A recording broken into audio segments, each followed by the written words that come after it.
incident. I'm talking Chernobyl, if you know what I mean. People are getting sick. You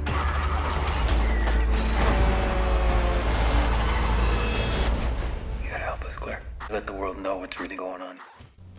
Hello everybody, welcome back to Screenstars. I'm here today to bring you my review for the 2021 horror reboot, I guess, Resident Evil Welcome to Raccoon City.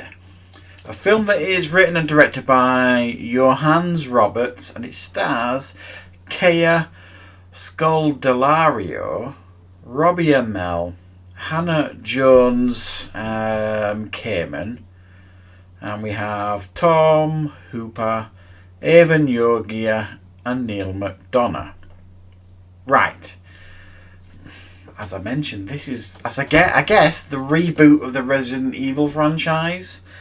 The franchise that went on forever with those other series of films. And to be honest, the only one I ever saw was the first one of them ones. And I never saw any of the others because they got such a poor reputation. But I do know they had their fans, and it certainly had an audience. They wouldn't have continued to make them if they didn't. But this, certainly from what I saw from the trailer a few months ago, something like that, whenever I saw it, certainly looked like from the trailer it was going to be a bit of a more respectful take on the video games. And with this being based on a video game, this is why I've put it in my video game movie review category.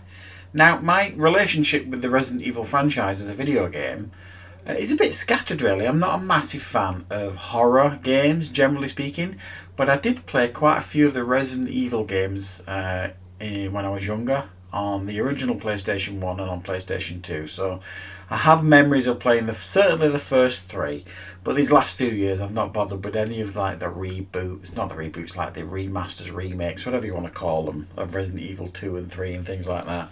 But it is a much loved and respected franchise.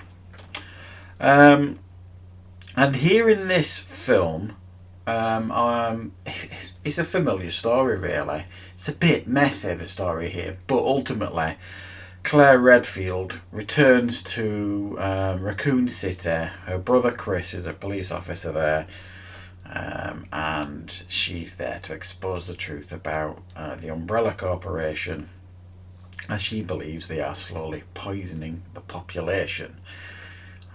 When she gets there, everything goes terribly wrong, as you could imagine, and they all have to band together to try and survive. Right. Resident Evil Welcome to Raccoon City. Where do you start with this one? This is very, very messy, this film.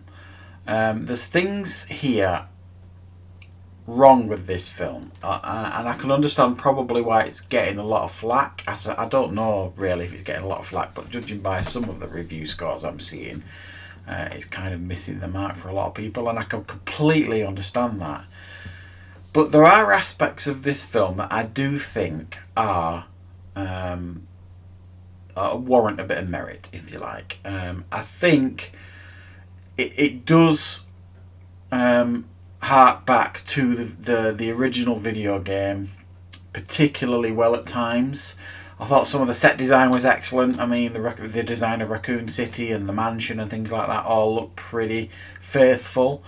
I like that. I like some of the classic scenes that they ripped straight from the games, especially with the zombie turning its head was straight from the first game.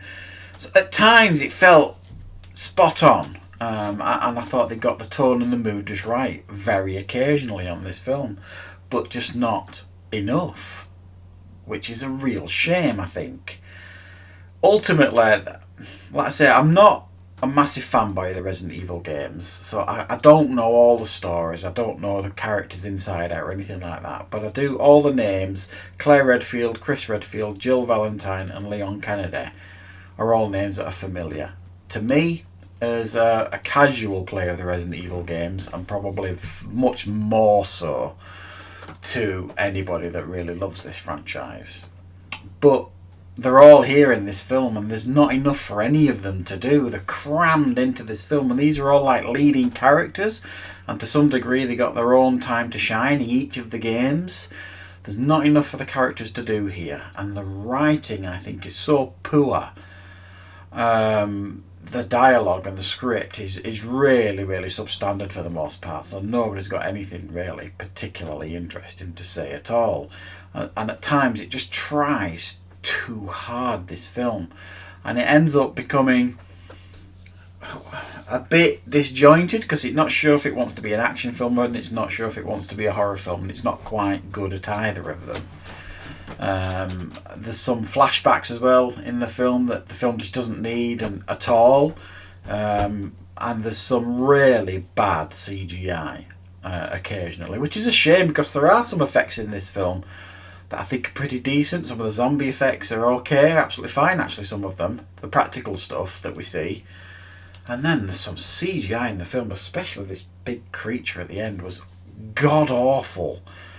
When a filmmaker's going to learn that cheap CGI or poorly done CGI does not help your film, it just hinders the film. It's practical effects all the way. There's a terrible CGI dog as well in the film, and it just sticks out like a sore thumb. So there's too much going on in the film. It's almost like they're trying to tell the story of the first 3 games in 90 minutes here in this film. They're trying to cram too much into it, and I think they'd have just been better served just focusing on the first game and giving us a tight, tense horror, which is what the first Resident Evil game is. It's all based in that mansion, and it is very, very tense and very, very scary. And there's very, very little here to say is very, very tense or very, very scary. Very, very little at all. So it becomes a bit odd tonally, like I say, and I do think they've missed the mark, but they did certainly try here, and it is not a complete failure. It's just a big disappointment, but I could imagine Resident Evil fans being really, really far more disappointed with this than me. But I'm going to give this one a 6 out of 10. It's not horrifically bad or anything, but it is certainly not as good, certainly as the trailer suggested to me, and I'm sure Resident Evil fans overall will be pretty displeased with this one. So thanks for watching, everybody. I hope you like this review, and of course I will be back with plenty more reviews on the channel very, very soon.